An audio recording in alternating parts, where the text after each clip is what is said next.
Hello and welcome to the Vibe of the 3 and 5 podcast. I'm Cam, And I'm Emily. and today we're joined by Eyewash Baseball, aka Walt, and is formerly known as Hills Films. So, Walt, thank you for being on the podcast. Of course, anything for the 315 and Qs, always. So, today we're going to do a Q&A with Walt. He's a grapher, and you do social media and photography for the Long Island Ferry Hawks, right? Or Staten Island, I'm sorry. Yeah, well, I don't work directly for them, but I work, I have a press pass, media pass for them, and I actually was talking to someone from the Atlantic League today about doing something kind of more broad about the whole league. So there's going to be a whole lot of cool content and interviews and stuff coming out with me in the Atlantic League this year. Awesome, Really cool. Yeah. We've been, ever since I started following you, I got to know a lot about the Atlantic League and gotten really into it. And we've been hoping that certain guys go over there that haven't gotten a lot of MLB opportunities. I know we're always like, come on, Greg Bird, go over to the Atlantic League. Yeah. Come on. Greg Bird is actually, give me a second. I got something cool to show you. I have something cool. Ooh. I don't know if I have it on me, but I do have a Greg Bird locker plate that I have. Ooh, that's super cool. This is Corey Kluber. So last year, I'm a school teacher, for those who don't know. I worked in the Bronx last year, so probably about a 10-minute walk from Yankee Stadium. So I went a lot, and they have a authentic shop there. So these were all $25, and they're all like MLB certified and everything. That's so cool. Yeah, so that's really neat. This is Kluber. He's not that nice in person, so I haven't gotten it signed. Oh, here we go. Here it is, Greg Bird. Oh my gosh. Yeah, we're so huge cool. Greg Bird fans, and we're like, ever since he got released in the summer by Scranton, we're like, come on, go somewhere. You gotta go somewhere. So it's funny. I got this, and then I went to Scranton with a friend, and his end tenure there in Scranton, he wasn't signing as much as he used to, from what they told me. And then I remember we went to a game, and we were like, where's Greg Bird? He got released that day, and I was like, oh my God. I have the locker plate on me. I have Gary Sanchez too. Who knows where Gary Sanchez is gonna end up? I don't know. He's a free agent still. And I have the wonderful Aaron Hicks, probably Atlantic League quality at this point. Zach Britton, Loizaga, and then Albert Abreu. But yeah, my Greg Bird locker plate, I'm hoping to get signed at some point. Greg Bird, he's an interesting case for sure. I think he fits the Atlantic League mold, but I don't know. He's an interesting guy. He needs to start playing somewhere. So on the topic of players, who is your favorite player that you have ever met? All right, so I guess my favorite player, as Phillies are my favorite team, Orioles are my American League team. Favorite player I've ever met was kind of before they were my favorite player, would be Bryce Harper. I met him quite a few times in love Bryce. Met him quite a few times in single A with the Hagerstown Suns. I'm from Long Island, and they're now the Jersey Shore Blue Claws, but they were the Lakewood Blue Claws back then. It's only about a 2.5-hour drive. So I remember going with my dad quite a few times, and buddies and their parents would drive to see Harper play, because Hagerstown and Jersey Shore were in the same division. So they would play a lot there. And I remember seeing him play. I remember getting his autograph a few times there. And I remember just after the game, I got him inside to sign ball. And that's my prized possession, because it's his rookie, first year in pro ball autograph. I got it certified and everything. It's just it's perfect. So it's in case it won't see the day of light ever again, because I don't want it to fade. But I remember after the game, after I got him inside, I remember shaking his hand, and it was such a cool moment. And I had a few other experiences with him, and then I got him one more time in AAA in Lehigh Valley. Actually, he only signed 3 things that day. I was able to get him when he was with the Syracuse Chiefs in Lehigh Valley. And then I got him one time in the major leagues at Citi Field. I was actually wearing my Harrisburg Senators hat. And I actually tipped my cap to him, thinking hey, anything to try to get this guy's attention. He tipped his cap back at me, came over after he was throwing, signed my 8x10, walked into the dugout. So Harper, I guess I got him before he was my favorite player. Past players, is a favorite of mine that my dad always told me about growing up, was Pete Rose. I got to meet him 2 off seasons ago. really interesting guy. Really cool to meet him. I met him at the Granite State dinner, something they do up in New Hampshire with the Fisher Cats for charity. So I got to meet Pete Rose. You know, I have a lot of other players who I really like watch playing, but Harper and Rose are for sure. If I could meet any player, I guess that's not currently alive, it would have been Clemente for sure. Mm. Yeah, I know Bryce is one of my favorites. I also got him, met him in Cuse. He was really cool to me. He only signed for me that day, and overall just a great guy. I've loved him ever since. So it's great, and he's a Philly now, and we love to see that. So Yeah. the next question, who is the rudest player that you have ever met? All right, so the rudest player and a quick story with it would have to be, it like immediately came to my mind, K-Rod. When I was making the vlogs, K-Rod was pretty nasty about it. But K-Rod is a borderline Hall of Famer, so give what you do with that. But the nastiest guy, and he actually got released from the Long Island Ducks for this, was Gustavo Shashin. He pitched for the Toronto Blue Jays in the major leagues. He has quite a few major league cards.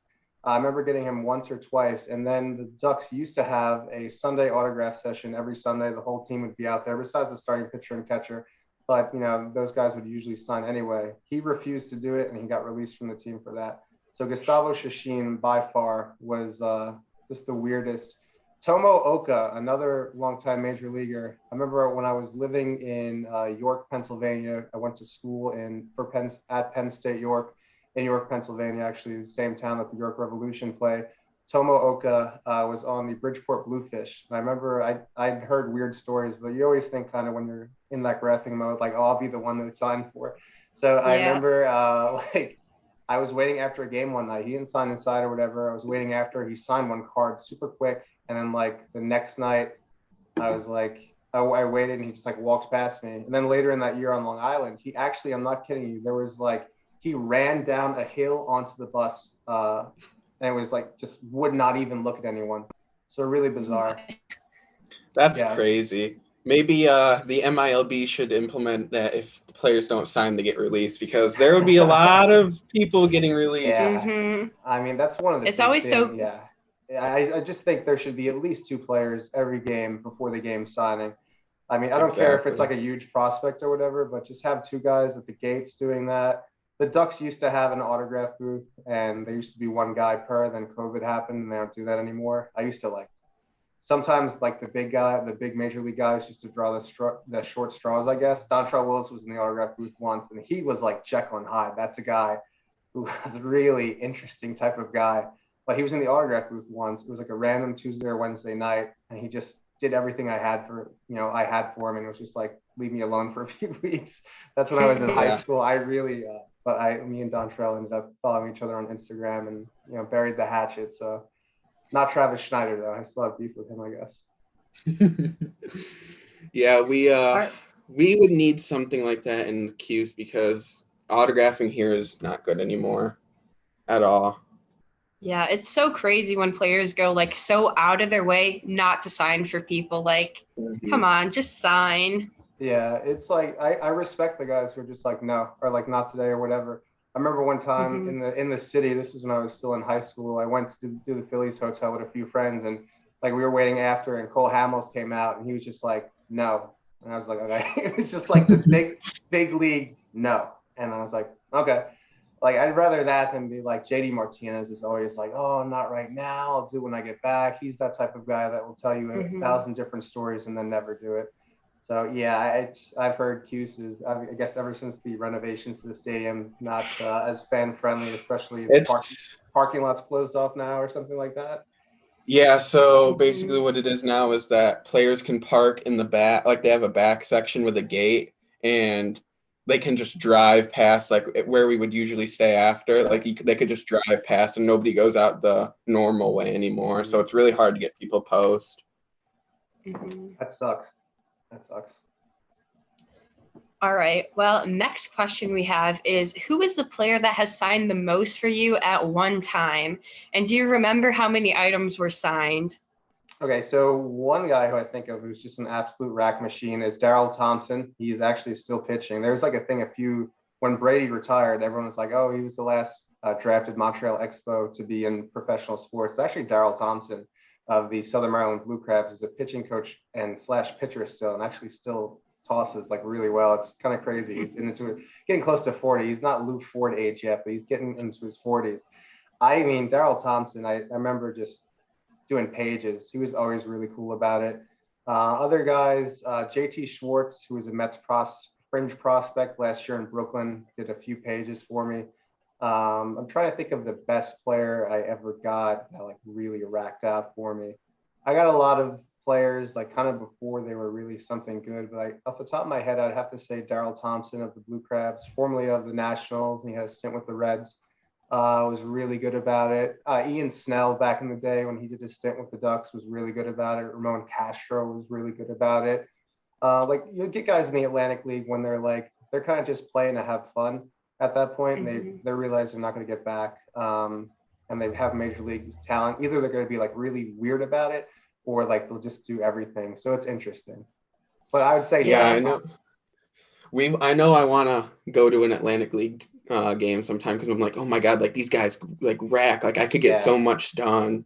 Yeah, and I feel like in Cuse, everybody's just so sick of it. Like everybody is not wanting to sign. Like I remember like 2019, I did pretty well. Like Hector Santiago, Gregor Blanco, those type of guys were good about it. But now everybody is just like, no, like I hate signing. Yeah, it's like weird. It's like just like players in general, like something like after COVID for some reason, a lot of guys were using that excuse, I guess, right after COVID.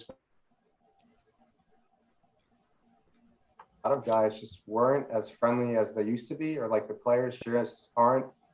It's kind of weird. And like obviously, some people are, their agents are in their ears saying like, oh, this is worth that, whatever. In reality, like if I get a card signed, I have to post on eBay. I have to, there's a fee to post and everything like that. So like, unless I'm getting some super rare item signed, it's not like I'm going to be making a killing. I've really only sold autographs to fund other baseball stuff, and because I had like a stupid amount of autographs at one point that I needed to get rid of. But yeah, players, I don't know. It's kind of weird how they're kind of trending towards just like not being super fan friendly, and like not signing autographs. They think everything's worth something, but it is worth something to people like little kids and graphers. Like it's worth something to them in the experience of getting the autograph and having it, and looking back at it years later, especially if you get some in the minor leagues and then they end up in the major leagues. It's like it's like something cool to show to people, saying I got this. But like they're kind of stingy with signing now, unfortunately. Exactly. Like these players should be honored to be asked for their autograph. Like what happened to that? Like everybody's just so rude now. Yeah. Speaking of rude people, what has been your worst experience with security trying to get an autograph? Sure. So let's see. Let me think of just the local stadiums here. Citi Field, when it's kind of switched. Citi Field used to be really great for autographs. I remember when I was in high school, like 2011, 2012, me and my buddies would go in for that when the Nationals would come into town. We used to get like Gio Gonzalez, Steven Strasburg, like Tyler Clippard. They used to all do it. And then at some point, for some reason, like Citi Field got super strict with security, and Yankee Stadium got super lenient with security. So that's kind of been weird. Citi Field, the parking lot, it's like one day you would go and the guards would just not be there, or they would let you do it. I remember getting DeGrom, Syndergaard, just about every big Met that came through besides Zach Wheeler, actually, ironically, as he's a Philly now, I think I got. And then there'd be days where they would just push you so far back that you'd have to basically look for guys coming off the subway.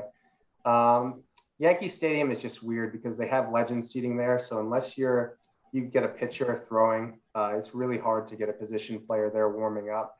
And security there can be really tough too at Yankee Stadium and Citi Field, checking for tickets.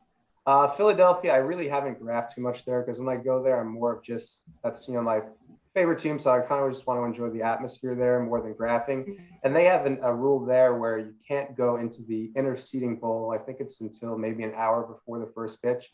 And they're really heavy on checking tickets. I remember a cool story in Miami. I had a buddy who went to University of Miami who I'm still friends with.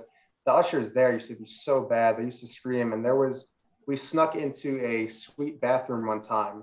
And we were waiting until we knew the players were going to come out. We ran out of the bathroom and just kind of bum rushed it. And I think we got Denard Span out of that. But they were always screaming at us there. For minor leagues, security-wise, I really haven't had too many issues. I guess really the main issue could be crowd control with security when they kind of, if they aren't doing anything, that they let it kind of get crazy. And then sometimes they're just like super strict about it and put barriers up and stuff like that. Mhm. Yeah, security they take their job too seriously for no reason. Yeah, I know. yeah. Sometimes, I yeah. know now in Cuse, there's a rule where you can't be anywhere near the dugout, and it's like 30 minutes before first pitch. Like everybody in the graphing section gets kicked out unless you have a ticket there because people need to see Jason Smorl talk on the field for 30 minutes. Yeah, But yeah, we've yeah. kind of finessed our way around that one and figured out how to get around that. So we Yeah, still, they had a rule up in Hudson Valley. Valley is not really that close to me, but once Dominguez got called up there, just wanted to go see him play, really get some film and stuff of him. Hudson Valley like completely shut down, like they were like checking tickets like very, very like you couldn't even get into the section unless you had a ticket. And that was on both sides too. So it was like weird if like a lot of the local graphers would tell people like unless you buy a ticket in that section on the line, you're not even going to get into that section. Dominguez doesn't sign anyway, which is weird. But yeah, a lot of stadiums and teams are enacting that now with like the ticket, like you have to have a ticket in that section to stand there. But like if the seat's empty, it's like what's the harm? But like they're really exactly. then you have like old season ticket holders who could care less about autographs, who like want to sit in their seat like 45 minutes before the game and like block everyone. So that's a pain too, but it is Mhm. what it is with that. Exactly.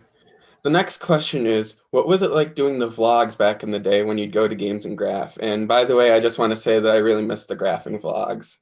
I appreciate that. It was a lot of fun. I tried to like I don't know, I'm not I mean I guess I'm somewhat of a Zach Campbell fan per se. I don't know. It's because we have different types of styles of content, I guess. I guess I'm a fan of the way that he kind of shows the game to everyone and like kind of brings people into like parts of the game. And his was more through ball hawking. Mine was more through kind of getting autographs and stuff like that. So that's what I tried to do with the vlogs, and it was just kind of like the experiences I was having, graphing, like hanging out with friends and stuff like that.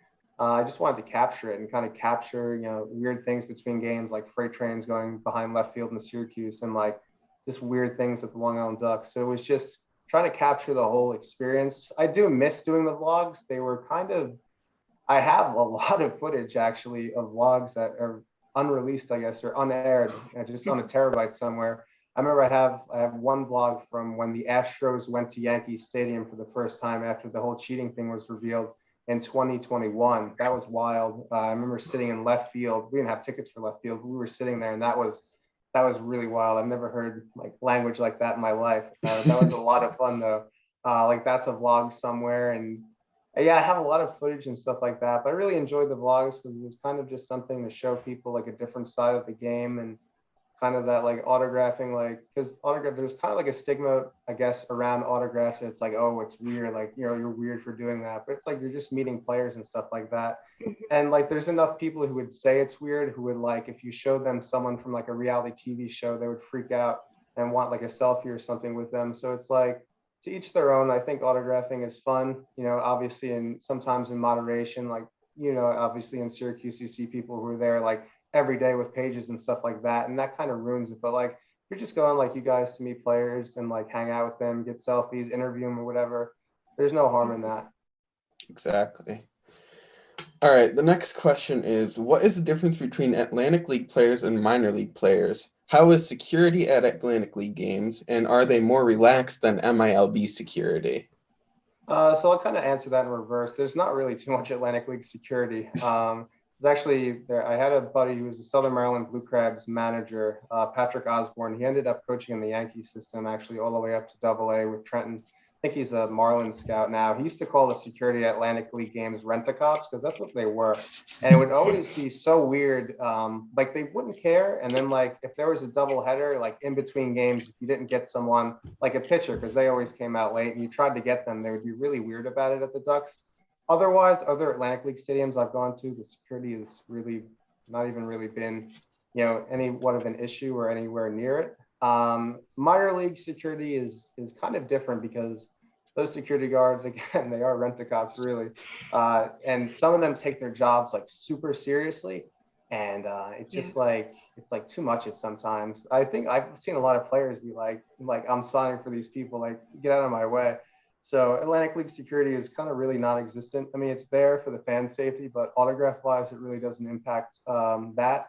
But minor league security can be obviously difficult. I would say more than security, ushers are probably the main source of headaches for graphers and minor league, game attenders. Because even if I'm not going for autographs and I'm just going down to film someone pitch or like get a different angle for something, sometimes ushers will be like, kick me out right away when the seat was empty, so it's like that could be a pain. I feel like definitely ushers, and I mean, there's some great ushers out there that I've gotten to know at certain stadiums. I'll just let me do my thing because I know what I'm there for. It's not, not going to go there and like disrupt anyone's game. I'm there to get some film and pictures. But yeah, I'd say ushers are probably worse than security, but I know security in some places has gotten just like smothering, for fans just trying to meet players. And it sucks for the next generation, the kids that are in like elementary, middle school now, because once they get to the age where they can go to games and stuff on their own or with friends, get dropped off, or like they could drive to games on their own,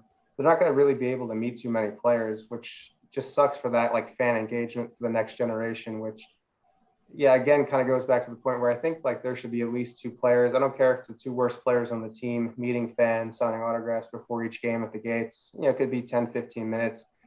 I think it definitely makes a difference with fan engagement and obviously meeting that player, making that interaction. It just takes one person to say, hey, it was really cool meeting that player. I want to go back and see who I could beat this time, or like I want to see them play, pitch, whatever. So, yeah. Exactly. And like that'll make a fan out of that player interacting with them. But I know ushers are really bad. Like Binghamton, we went there this past year and they were horrible. They were literally so rude. Binghamton was horrible. Yeah, I heard Binghamton got bad. That Binghamton used to be, I didn't go there too much, but I heard like you used to be able to like go in and watch batting practice in Binghamton. Like it used to be like wide open. And I guess maybe they had a change in whoever was in charge of security or whatever. But yeah, I've heard Binghamton is super bad. Binghamton used to be great, obviously, for post game because you could just hang out on the like under the concourse and get guys. But I know that they probably don't even allow that anymore. They're doing that still, but when we went, we just got yelled at for like we were trying to get a baseball like in between an inning. I got yelled at for doing that. And do you want to tell the story, Emal, about the moving the glove thing? Okay, so we were just going in like the front row to get some signatures, and there was just a glove on the seat, but like no one was there. So I just moved it to the seat over. And then this like usher came down and he's like said something about moving the glove. And I'm like, yeah, I just moved it over, like it's fine. And then he like said something and I was like, what? Because I didn't hear what he said. And I don't know, he made some like really rude comment. I don't remember exactly what he said. Do you, Cam? I don't remember what he said. He said something along the lines of like, this seat is reserved, like getting all mad because just the seat is reserved because there was a glove there and just gave us a hard time. It was probably like some like 78-year-old retired person. Yep, it literally shows up in like the third inning and like no one could go near their seat until they get there. It's like, that's like so tired. Like I hate when they do that. And it's like security enforced it too. It's like, come on. Yeah, that, and then I know there was some rude ushers at Syracuse Mets this past year.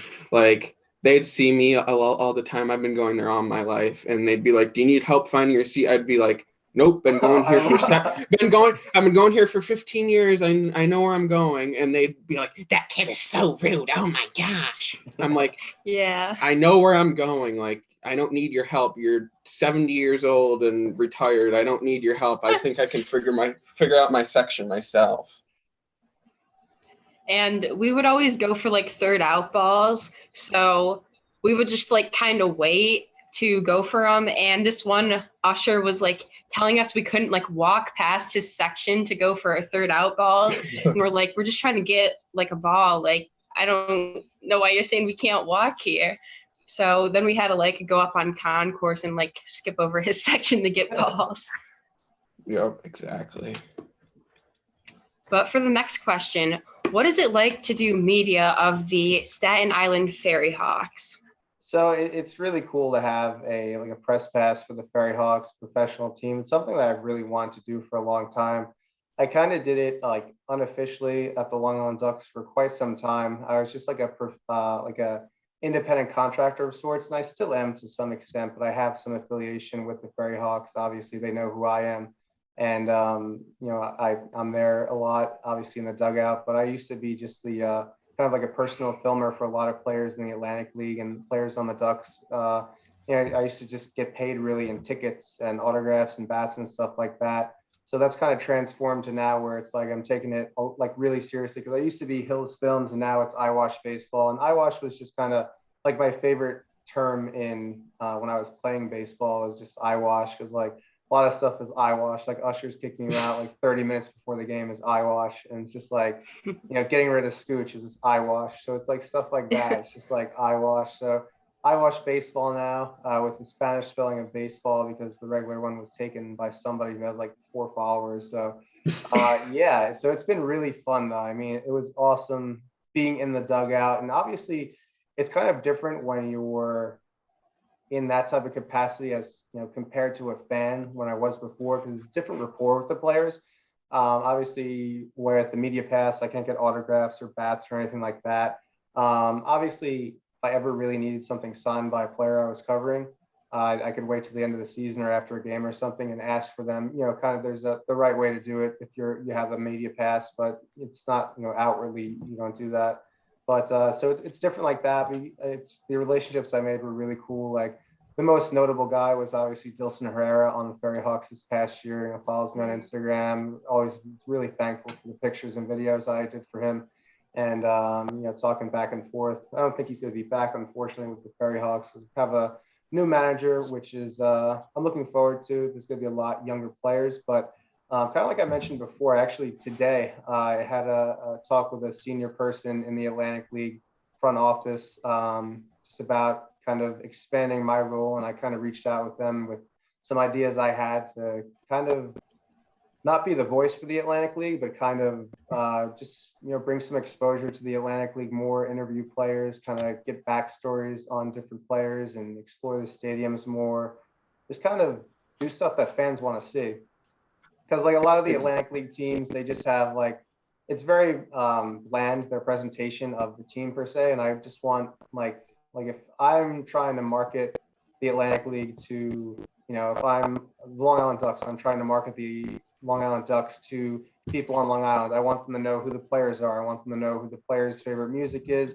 I want them to know what the best food is at the stadium. I want them to know all these different things, X, Y, Z, which brings in more fans, because then they're curious and then they feel like, oh, I have a connection to that thing. So I've talked to them today. It was a really productive, phone call I had with them, about half an hour. So I think there's going to be a lot going forward with that. And my coverage of the Atlantic League will kind of span further than just the Ferry Hawks this year. It will kind of be hopefully overall the whole league, kind of based in, with Staten Island and then possibly the Ducks. We'll see how the Ducks react to that, because a lot of people there know me.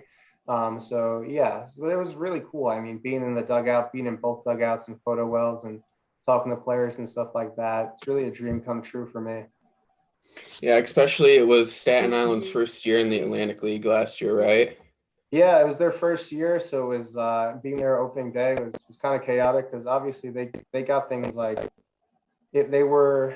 I mean, if you're starting a new team, obviously, unless you have like 2 or 3 years notice, things are going to be chaotic. So I remember going there the first day, and like it was just like so crazy, because it was opening day, the first game there back since the Staten Island Yankees left. And then everything kind of settled in. You get a lot of people like opening day, like from a lot of different types of newspapers and stuff that were there. But like by the second or third game that I went to, I was really the only person there covering the team besides the actual employees of the team. And they do a great job. They really have a great graphics team. Trish, shout out to her. She does a great job with the graphics. And they're really doing great things in Staten Island, just trying to drum up interest in the team. They're getting the community involved a lot. So it's kind of cool to partner with them and kind of just showcasing the Ferry Hawks and what they're doing there.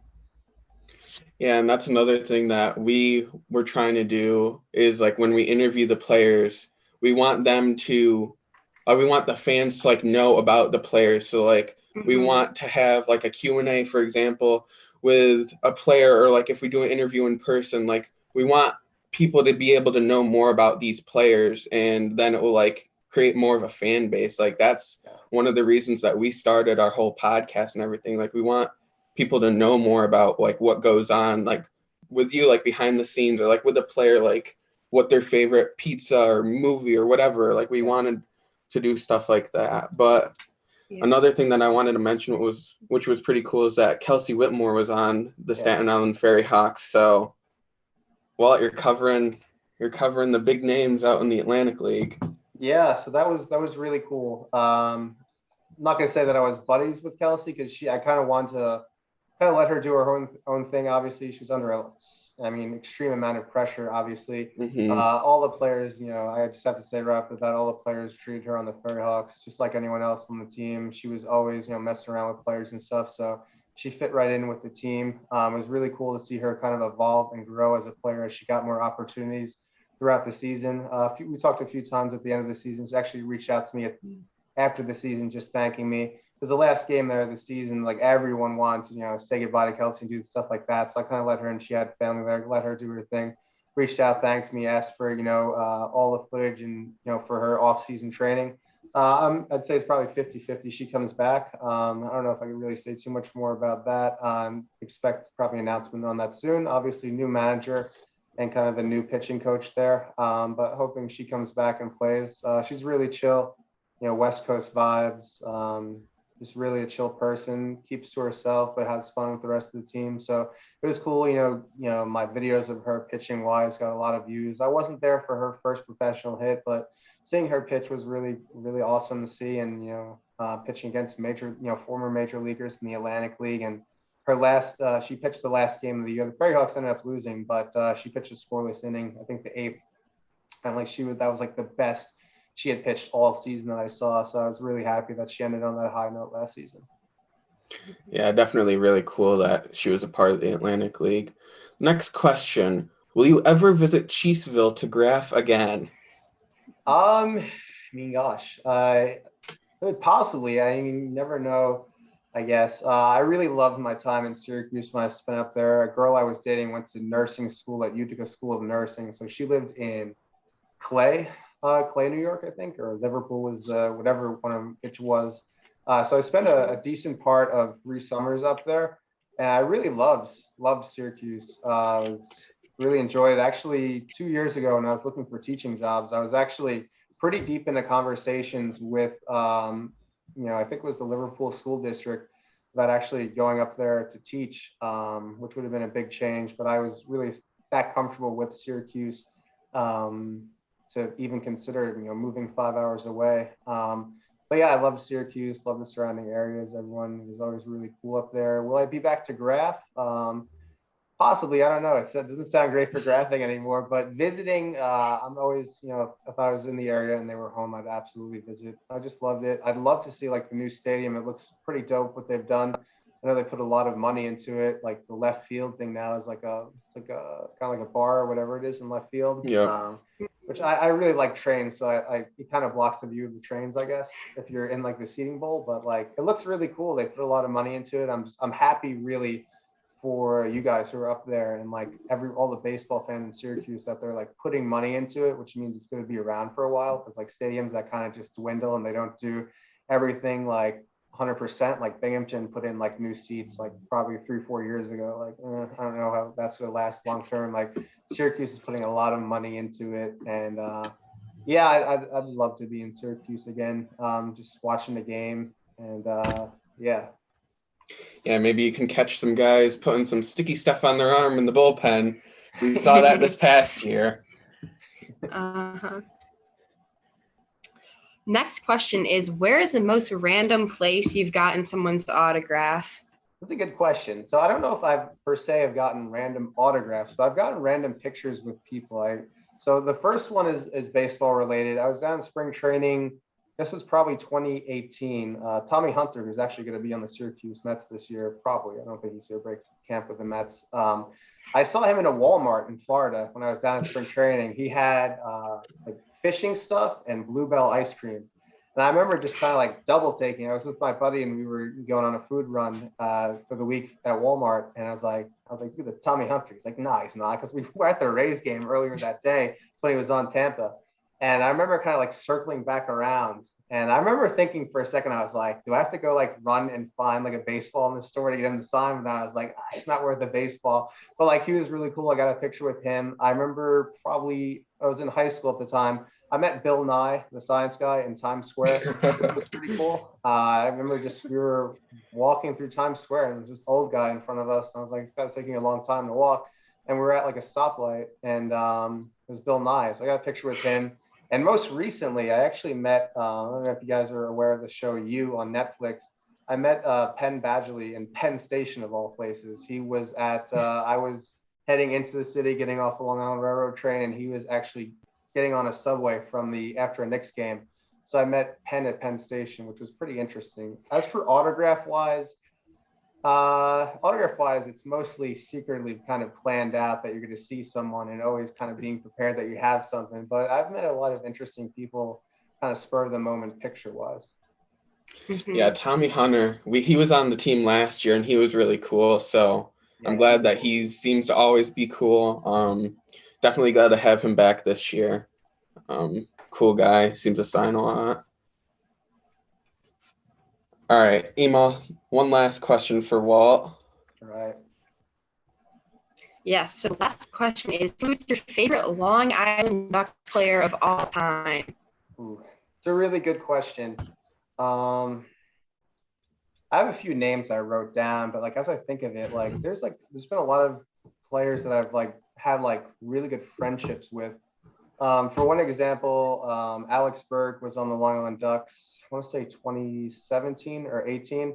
And I actually didn't even start filming for him. My buddy Gio Alfonso, who's been kicking around the Atlantic League, Edgardo Alfonso, the former Ferry Hawks nephew. He would always leave me tickets because I was, filming for him. And one day he had family in town, so he had to have Alex Berg leave me tickets. And I remember Alex Berg was a catcher. He was an infielder turned catcher. And like, I remember Gio was kind of just like, yeah, just film for Alex because he's leaving you tickets tonight. So I did that. And like, from there, we became like real good friends. And like, he was a coach on the Texas Rangers for 3 years. And now he's the Giants bullpen coach since last season. So I've gotten a lot of player tickets from him, kind of got to follow his major league journey around. So I guess a long lasting kind of friendship wise, Alex Berg, Ray Navarrete, I was always pretty close with. He's like, has a lot of Ducks records.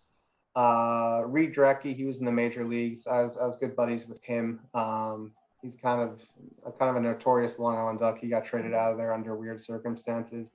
And then we have Matt Padgett, who I was good buddies with. He played around in the Atlantic League. I'd say Gio Alfonso as well, someone who I've kept in contact with. The Long Island Ducks are just, I'd say overall in the Atlantic League, I've made a lot of really interesting friendships that have led me to a lot of interesting connections in my life.